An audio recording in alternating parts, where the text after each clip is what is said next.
Welcome to another episode of Rewind the Times and No Leftovers. Sorry guys, we haven't been able to do a video for a little while. Unfortunately, we had a death in the family. Our dog passed away. We bought our home, and then with good news came bad news. Our dog, my girlfriend's dog, who was going to officially move in, she's had her 12 years, ended up passing away. She ended up passing away of cancer. So I'd like to say that like the last 2 weeks she had the best life she possibly had living here. We gave her the best food, the best treatment. Just unfortunately, when it's your time to go, it goes. And as most of you guys know, dogs, animals, they're like family too, especially when you have them for such a long time. She grew on me a lot. I've known her for the last 5 years since I've been dating Lee. And then every day I come home from work and see her, so it was really, really tough. But saying that, we took a little time to grieve, and now we're back. Today we want to talk about Friday the 13th, Part 1. Should I get the what? No, it's not. No, it's okay. We're going to talk about Friday the 13th, Part 1. This movie came out in 1980 with Victor Miller and Sean Cunningham. So Yeah, and before we talk about it, that's right. I am so sorry. It's been a while. Colston, show your shirt that you just got in. The Burning look. This is for Crosby. Crosby. Man, and we are actually going to do a review of this movie. and Dad has the same shirt. And I got the same one too. This might be the first video where we actually have the same shirt, I think. Okay, so this movie, sorry about that, guys. That just goes to show what my mind is then. So, first of all, Friday the 13th is an amazing series. Anyone that knows, this is one of the big iconic horror. Finally started it. When we finally started it, it's my favorite horror icon of all time. But the thing is, that Friday the 13th actually doesn't have Jason in it. It's got nothing to do with Jason. Actually, basically what it is it's based on Camp Crystal Lake, which I believe the movie was done at Camp Novi Bosco In New Jersey. Yep, New Jersey, New York, Newark, that area over there. And basically what it is Which you can pretty much visit that place. You can visit. You can have sleepovers there. To this day, I still get emails and texts And one of the main characters that were in this movie works there. Yeah, it doesn't work there. They go and they help out. So basically, what it is a mother that she was a cook there, Mrs. Voorhees. Her child was there, and her child drowned and died. So what she does is she takes revenge on the killers. But it has a really cool twist because basically sometime during this movie, Steve Christie, who runs the camp, he knows her. He knows Mrs. Voorhees. And so basically what it is it's fast forward like 25 years or so. Steve Christie is redoing Camp Crystal Lake. He already put like $25,000 in it. He's redoing it, redoing the campsites, redoing the log cabins, redoing everything. But one by one, these camp counselors that are coming to help are dying. And this is the first movie of Kevin Bacon, who is an all-time great actor. I'd love to meet Kevin Bacon. This is his first film ever. Bing Crosby's son's also in this movie. You know what I mean? So this movie kind of, kind of like a pole vault for a lot of movie stars. So, like I said, so basically it's 25 years later, fast forwards, and Steve Christie's reopening Camp Crystal Lake. And one by one, these camp counselors are dying. And they're dying pretty good, for the 80s. Tom Savini did the special effects. They were really good kills. Really, really good kills. But the ending has such a good twist. Because not knowing who the killer was Betsy the killer was Mrs. Voorhees, played by Betsy Palmer, where she's been on record, God rest her soul, she passed away. She's actually on record of saying that she thought this movie was going to be a flop.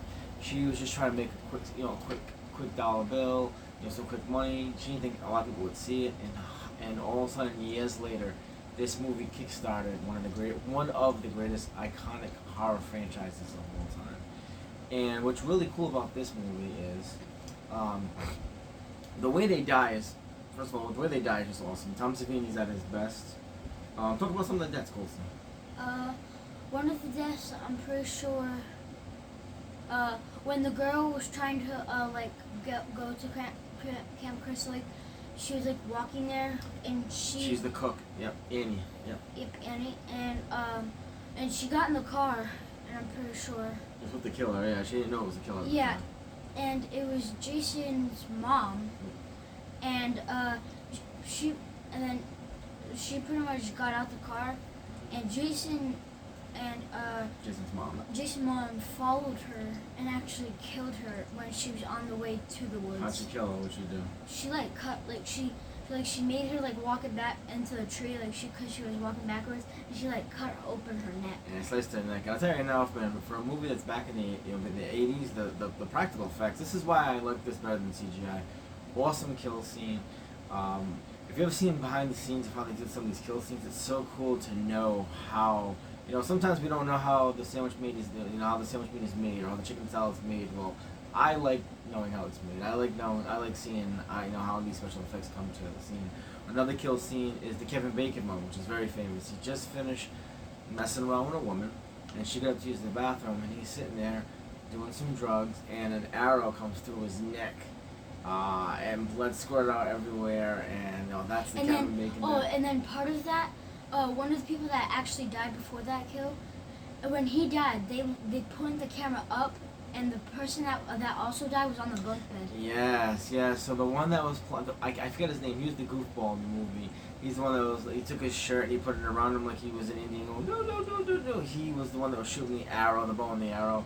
They almost hit the girl. Yeah. They don't show his death. What's cool is this is one time where it's kind of like seen. It's heard but not seen. Basically, what it is Mrs. Voorhees is you can see a shadow of somebody walking into one of the camp cabins. And he's like, hello, can I help you? Can I help you? And he follows, and that's the last time you see of him.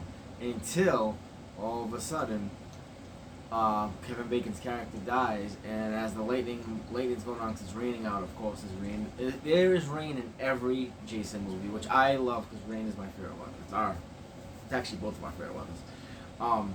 All of a sudden, there's thunder and lightning, and as the thunder's crashing, and the lightning's crashing, the camera scrolls up, and then it shows him what his neck slit. Another cool death in this movie is Bing Crosby's son. The way he died, he's another one where it's seen, it's heard but not seen.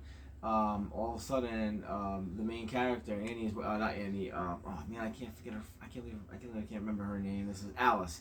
Alice is running through the cabin, and all of a sudden she opens up the door, and he's got bone. He's like connected to the back of the door. He's got arrows in his eyes, his chest, his blood coming out everywhere. His eyes all messed up. That was a really actually cool death. That might be my favorite death in the whole thing. Yeah. So at the end, the twist is Mrs. Voorhees comes to the camp. Alice sees her, and she's like, I'm here to help. She's like, no, you don't want to go in there. She's like, don't worry, I'm not scared. I'll help you out. And to find out she's actually killing all these kids, and the reason she's killing them is because she never wants the camp open. Because her son died, her son drowned, 1956 or wherever it was. She never wanted this camp open, and she does everything she can. But what I love is there's a little history part of this movie that if you watch the movie, it makes you kind of think. So when Annie, the cook, she gets a ride. She goes into town and she's asking for a ride to Camp Crystal Lake. The chunky truck driver says, "Hey, I'll give you a ride." He sits in the car with her in the truck, and he's giving her a ride. And he's talking, and he tells her, she's like, "Oh, I'm going to Camp Crystal Lake." And he's like, "You don't want to go there. It's jink. It's got a death curse." She's like, "You don't want to go there at all." And she's like, "Why?" And he's like, "Did Steve tell you what happened over the years? Back in 1960, it had water pollution. Back in '68, it had fires. Now, when I hear that, I think, oh wow, that was Mrs. Voorhees polluting the water. That was Mrs. Voorhees lighting the camp. The camp place is on fire. The cabin's on fire. So I kind of like that. I like that part of the movie, which I think it's overlooked a lot. When he talks about it, you go, oh wow, it's her. That's the same exact thing that's the same exact thing that happened at the end of the movie, because Mrs. Voorhees was talking about to the last girl that was alive. Alice, yeah. She was talking to her about how Jason drowned and stuff, and how she didn't want the camp open and stuff. And yeah. She was talking about Jason, and then that's that's kind of wakes Jason up. And it's mostly when Alice kills Mrs. Voorhees. At the end of the movie, she takes a boat and she goes into the water, and Jason comes up from under the water and just pulls her in the water. So what's cool about this? Okay, so what's really cool about this is there was never supposed to be a Friday the 13th Part 2 and on. There was actually never supposed to be a Jason Voorhees, because that sequence, I don't even know if Colson knows this, that sequence was actually supposed to be a dream sequence of her pretty much just kind of like, it was supposed to be like her just being in the ocean, being in the water, the lake, very calm. And it was pretty much just a dream sequence because when she was in the hospital and they found her in the boat, the police officer, she's like, "Where's the boy?" And the cops are like, "What boy? There was no boy." She's like, "The boy that came and pulled me under." She's like, "Ma'am, there was not." And then she goes, "Well, maybe he's still there." So that was just like a cliffhanger. But there was never supposed to be a Jason Voorhees. What happened was this movie made so much money. Victor Miller and Sean Cunningham and the studio who owned it, Paramount back then, said, "Listen, we got to come up with a sequel." Well, what can you do? Mrs. Voorhees is dead. You decapitated her. You took her head off. What can we do? Well, Jason was the next thing. And who knew? Whoever made that decision made one of the best decisions of all time because Jason Voorhees is one of the most iconic characters. He's in the top 5 or top 6 because there's more. I think I like to say Ghostface has now entered that. But you have Chucky, Freddy, Pinhead, Michael Myers, Leatherface. There's a lot of There's a lot of them. A lot of them. So he's definitely in there. But I think when we always think of the top 3, I think we always think of Michael Myers, Jason, and Freddy, or sometimes just Jason and Freddy. So he's definitely in there. And just to think that if it wasn't for that, this part, what I mean, at least this whole Jason Voorhees and Friday the 13th series going on, video games and everything else, toys would have never came if it wasn't for that. So, alright guys, so Colson, my questions that I always ask, these would actually be very, very simple. If they made a NECA toy, would you buy it? Yes. Of course, because we own them all. Well, I own Wait, them all. they came up with another one? Yes, it's just. He has the gaming one. Yeah, I have them Yeah. all. I also have the NES game one too. I just love that one. I have just about all You of have the mom? they didn't make a NECA figure. They did. She's a cloth figure, but yeah, I don't own her. I actually own the sideshow. Is it like the Summer Party one? Yes, it's like that. Yeah, it's like that. I actually ended up getting rid of it. I ended up selling it. I should have kept it, but I ended up selling it. I got some good money for it. Because I wanted everything just Jason. What do you rate this movie 1 out of 10? I wouldn't go too high because it's not like a movie like that. I would probably like stay like with like an 8. Yeah, I was gonna say like a 7.5, 8.